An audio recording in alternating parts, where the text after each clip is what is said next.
Hello everyone, welcome to CSE now current affairs series. आज हम 31 जनवरी के करंट अफेयर्स डिस्कस करेंगे। 31 दिन आपके खत्म हो चुके हैं। जो भी आपने रिजोल्यूशन लिया होगा उसका आपको एक पायलट मिल चुका है कि भाई मॉर्निंग शोज द डे। एक महीना कैसा गया, तो देखते हैं आने वाला साल कैसा जाएगा। अगर एक महीना आपने वेस्ट किया है तो आज से आप स्टार्ट करो कि अपना दिन वेस्ट नहीं करेंगे। At least whatever is expected out of you, आप वो चीजें फॉलो करो। This is our profile. Daily current affair series हम कंडक्ट करेंगे till prelims. Okay, this is our guarantee. और ऑलमोस्ट सारे ही करंट अफेयर्स के क्वेश्चन हमारे इसी सीरीज से कवर होंगे। जो पिछले 6 महीने, इससे पीछे के जो 6 महीने के करंट अफेयर्स होंगे वो हम मंथली करंट अफेयर्स के थ्रू और मैगजीन्स के थ्रू कवर करवा देंगे। So do follow our series. Okay, first question for the day, with reference to cultural and ecological significance of Pathara storage.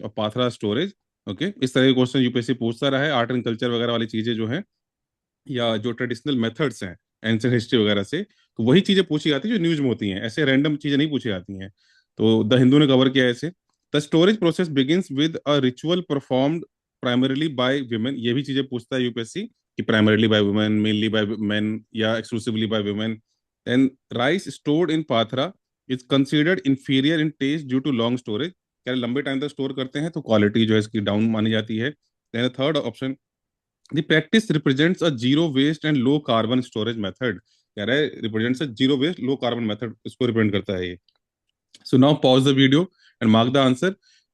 You can go through the options again and then mark. Okay, so the right answer for this is आपका जो second option है, this one is incorrect. Traditional method है। Long time hold करने के बाद, रखने के बाद भी इसका टेस्ट इंफीरियर नहीं होता है, टेस्ट जो है अच्छा रहता है। Okay, that is the beauty of this.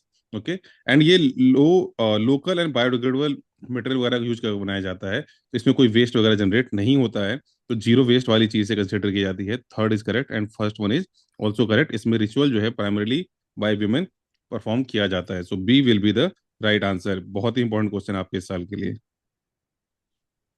Now, coming to question number two, with reference to India's steel sector and climate commitments, consider the following statement. First, the steel sector accounts for a significant share of India's carbon emissions due to its dependence on coal based technology.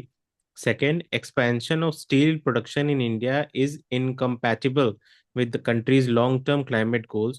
Third, investment made today in the steel sector will determine the sector's emission profile for several decades. So please pause and mark the answer. ठीक है। तो इसमें जो first option है वो कह रहा है कि the steel sector account for a significant share of India's carbon emission due to its dependence on coal based technology. ये सही है। हमारा जो 12% स्टील जो है 12% कार्बन एमिशन को कंट्रीब्यूट करता है। सेकेंड स्टेटमेंट कि expansion of steel production in India is incompatible with country's long term climate goal, ये गलत है। ठीक है। अगर हम ग्रीन स्टील यूज करें तो वो क्लाइमेट गोल को भी सपोर्ट करता है और इंडस्ट्रियलाइजेशन और डेवलपमेंट को भी सपोर्ट करता है। तो यही इस आर्टिकल का मेन क्रक्स था। Third, investment made today in the steel sector will determine the sectors emission profile for several decade. ये भी सही है कि अगर अभी से ही हम क्लाइमेट रिजिलियंट टेक्नोलॉजी यूज करें, ग्रीन स्टील यूज करें, तो that will be better for future generations. तो करेक्ट आंसर हो जाएगा A1 and 3 only. Then related to the same article, important question है। The carbon border adjustment mechanism CBAM mentioned in the context of steel decarbonization primarily aims to, काफी news में रहा है ये past में भी। तो किससे रिलेटेड है ये? A subsidize low carbon steel production in developing countries, then उनकी सब्सिडी देनी है इस चीज के लिए।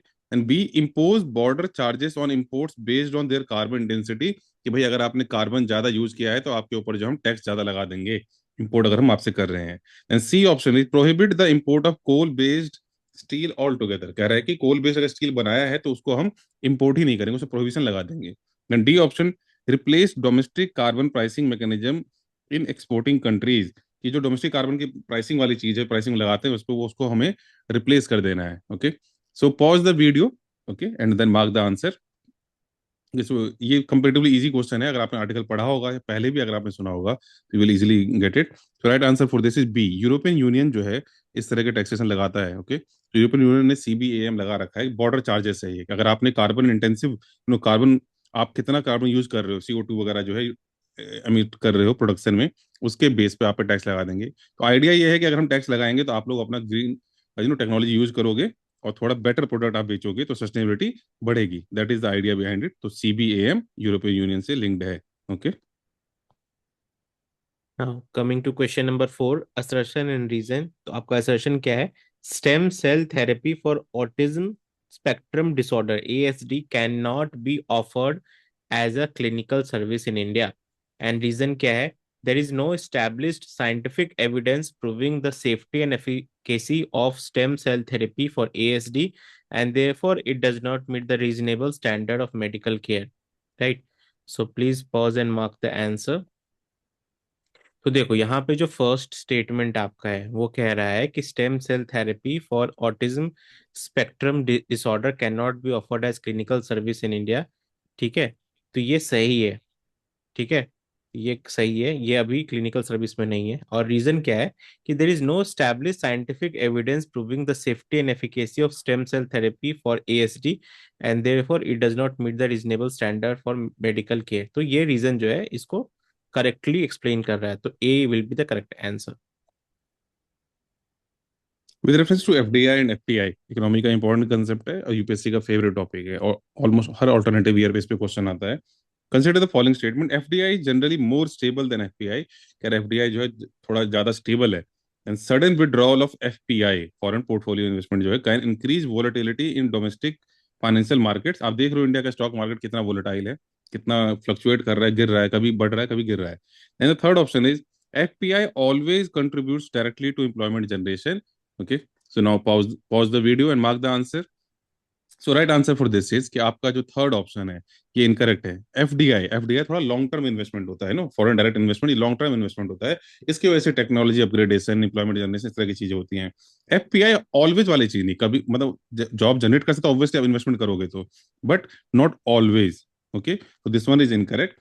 And sudden withdrawal of FPI, इसको आप हॉट मनी भी बोलते हो, ये काफी मतलब फ्लक्चुएट। आपने सुना होगा कि FI आज मनी ले जा रहे हैं यहाँ से, इंडिया से उठा के चाइना में इन्वेस्ट कर दिया, यूएसए में इन्वेस्ट कर दिया, तो इसका सडन विड्रॉल वगैरह होता है तो इंडिया में मार्केट में वोलेटिलिटी आ जाती है। तो second is correct. And FDI generally more stable, so right this is a long term thing. FDI जो है वो लॉन्ग टर्म होता है। ठीक है, अगर कोई इन्वेस्ट करने आया है तो 5 साल 10 साल 20 साल इस तरह की चीज आई है। FPI ऐसा नहीं है, FPI प्रॉफिट गेन करने के पर्पज से आ रहा है, सोल फोकस ये है, तो वो बहुत वेरी करता रहता है आपका। So right answer will be only 2। Now coming to question number 6, this is again assertion and reason. तो assertion क्या है आपका? The government of India has notified coking coal as a critical and strategic mineral to support domestic steel production. And reason क्या है? Coking coal is indispensable for blast furnace based steel making, and India is highly dependent on import of for this mineral. So please pause and mark the answer. ठीक है, तो जो पहला आपका statement है, जो असर्शन है, वो कह रहा है कि गवर्नमेंट ने इसको नोटिफाई किया है क्रिटिकल एंड स्ट्रेटेजिक मिनरल, ये सही है। एंड रीजन क्या कह रहा है कि coking coal is indispensable for blast furnace, ये सही है कि blast furnace based steel making के लिए ये बहुत ही इंपॉर्टेंट है। और इंडिया में 95% जो है वो कोकिंग कोल इंपोर्ट होता है, इसीलिए इसको क्रिटिकल और स्ट्रेटेजिक मिनरल गवर्नमेंट ने बोला है। तो करेक्ट आंसर हो जाएगा ए, both A and R true, and R is the correct explanation of A. Seventh question for the day, with reference to implementation of digital food currency, काफी important है ये digital food currency. Consider the following statement, the ministry of consumer affairs food and public distribution is the nodal implementing authority. जो consumer affairs वाली ministry है, food वाली ministry है, वो उसको इम्प्लीमेंट कर रही है। Second option is the food corporation of India supplies the food grains distributed under the pilot. जो पायलट प्रोजेक्ट अभी रन हो रहा है उसमें क्या है कि FCI फूड डिस्ट्रीब्यूट कर रहा है। Third option is biometric authentication at fair price shops becomes mandatory under this system. So pause the video and mark the answer. इस तरह का जो स्कीम बेस्ड क्वेश्चन है, know this question related to scheme, तो scheme based question important है, हर साल ही 4-5 क्वेश्चन आते हैं। So right answer for this is A. Okay, कि आपको पता ही होगा जो फूड वाली चीज है इसी मिनिस्ट्री के अंदर आती है और FCI ही प्रोडक्ट प्रोवाइड करता है। But third one is incorrect. Why it is incorrect? इसका एम जो है ये है कि बायोमेट्रिक ऑथेंटिकेशन इसको रिड्यूस किया जाए। कई बार इशू आता है फिंगरप्रिंट वगैरह, जो ओल्ड एज के लोग हैं या जो मजदूरी करते हैं उनका हाथ सही से वो दिखता नहीं, कैप्चर नहीं करता, तो इस चीज को रिड्यूस करना है। Okay. Now, coming to question number 8, with reference to the cultural and environmental significance of living root bridges, consider the following statement. तो पहला statement है They emerged as an adaptive response to heavy monsoon rainfall in one of world's wettest region. Second, the bridges require regular replacement as they weaken with age. And third statement, the practice reflect an indigenous philosophy of harmony between humans and nature. So please pause and mark your answer. ठीक है, तो इसका जो पहला आपका statement है कि they emerged as an adaptive response to heavy monsoon rainfall in one of world's wettest region, ये करेक्ट है।